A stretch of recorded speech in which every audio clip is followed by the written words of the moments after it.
विठ्ठल काका काका काका कुठे आहात तुम्ही हो काका? तुम्ही जसं सांगितलं हो तसंच सगळं घडतंय. हो काका. हो तो जसं देतो तसं घेतो सुद्धा. संकेतच्या बाबांना फटका बसलाय. हो काका, आम्ही तुम्हाला किती फोन केले, तुम्ही फोन पण घेत नाही आमचा. तो नारायण भाऊ आहे, त्यांचा नंबर किंवा पत्ता काय असेल तर द्या, आम्ही स्वतः जातो हा त्याच्याकडे. प्लीज. बघा, या विषयावर तुम्ही आता काहीही बोलू नका. त्याचा वावर सर्वत्र आहे. हो पण काका, तुम्हाला काय वाटतं की तो फक्त पौर्णिमेला येतो?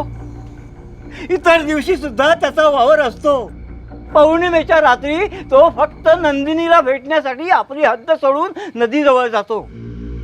अशा शक्तींचा वावर ठरलेल्या ठिकाणी जरी होत असला तरी त्याच्या मनाविरुद्ध जर काही घडलं ना तर तो आपली हद्द केव्हाही सोडू शकतो आणि कोणत्याही थराला जाऊ शकतो. हो काका, संकेतला आम्ही खूप समजवण्याचा प्रयत्न केलाय पण तो आमचं काही ऐकतच नाहीये. आता तो कुणाचंही ऐकणार नाही.